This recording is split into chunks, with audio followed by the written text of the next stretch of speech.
শিক্ষা শুরু করলাম আমি স্কন্দ মাতা রূপে। নবদুর্গার পঞ্চম রূপ স্কন্দ মাতা। ঝনঝন করে অস্ত্র বাজবে, তীক্ষ্ণ হবে নিশানা। শত্রু যতই ভয়ঙ্কর, ততই বিপদ হবে তুমি। তীব্র হবে তোমার শক্তি, ধুরন্ধর যুদ্ধ কুশল, তব ক্ষমতার নিশিমানা।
দেবী স্কন্দ মাতা পুত্র স্কন্দের শিক্ষা সম্পূর্ণ হয়েছে।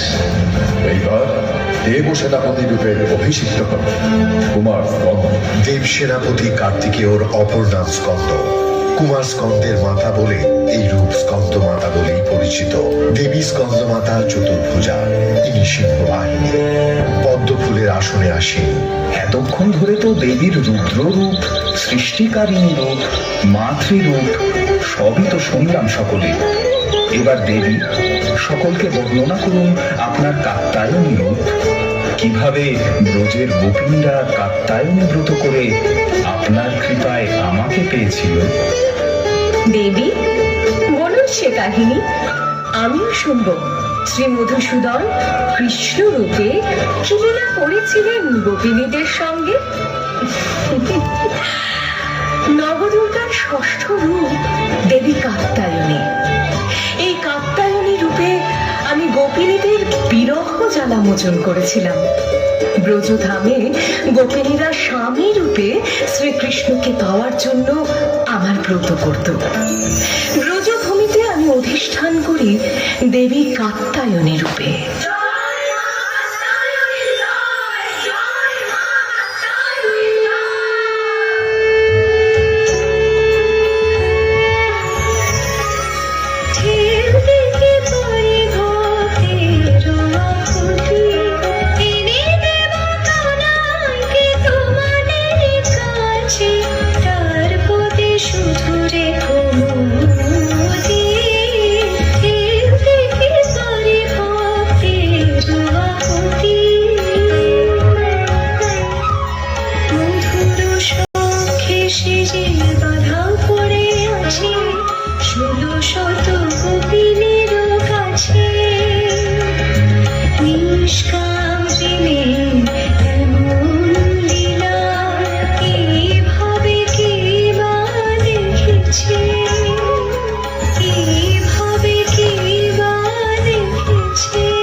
করতে পারছি না।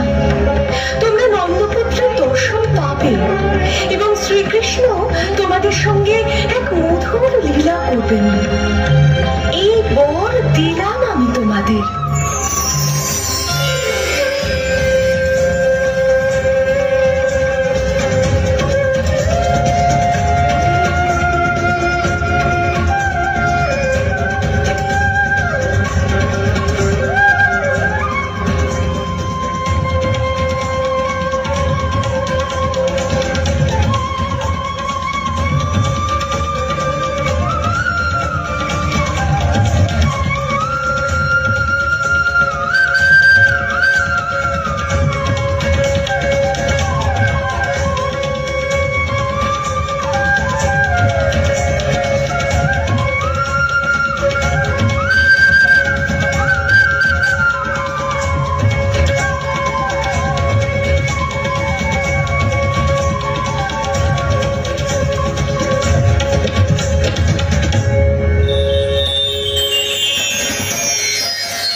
দেবী কাত্যায়নী সিংহবাহিনী, তিনি চতুর্ভুজা। তার দক্ষিণ দিকের দুই হস্তে অভয় মুদ্রা ও বর মুদ্রা, বাম দিকের দুই হস্তে তলোয়ার এবং কমল পুষ্প।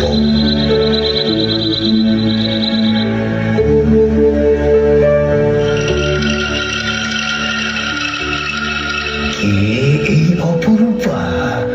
দেবী, আপনি দ্রুত স্নান সেরে কৈলাসে চলুন। আজ দেবাদিদেব শ্মশান থেকে কৈলাসে ফিরবেন বলেছেন। সে আর জানি না, ভোলানাথের মন এখন সংসারে বসেছে, শ্মশানে আর মন বসে না। শিব জয়া পার্বতী, এই জগৎ শ্রেষ্ঠা শিবের ঘরণী। এর তো রুনুর ঘরণী হয়ে থাকার কথা, কিন্তু শিব জয়াকে বলপূর্বক হরণ করা মূর্খামি মাত্র। তিনি অসীম ক্ষমতা ধারণ করেন। আমি এমন তপস্যা করব যে দেবী নিজে এসে ধরা দিতে বাধ্য হবেন।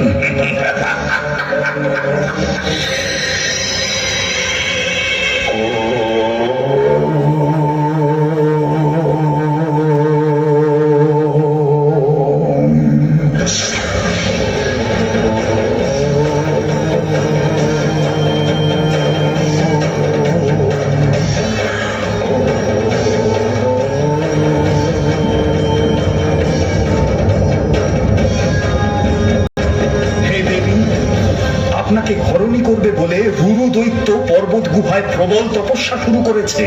দেবী, রুরুর তপস্যার তেজে পর্বতের হিমবাহ গলে পড়ছে, জগতের ভার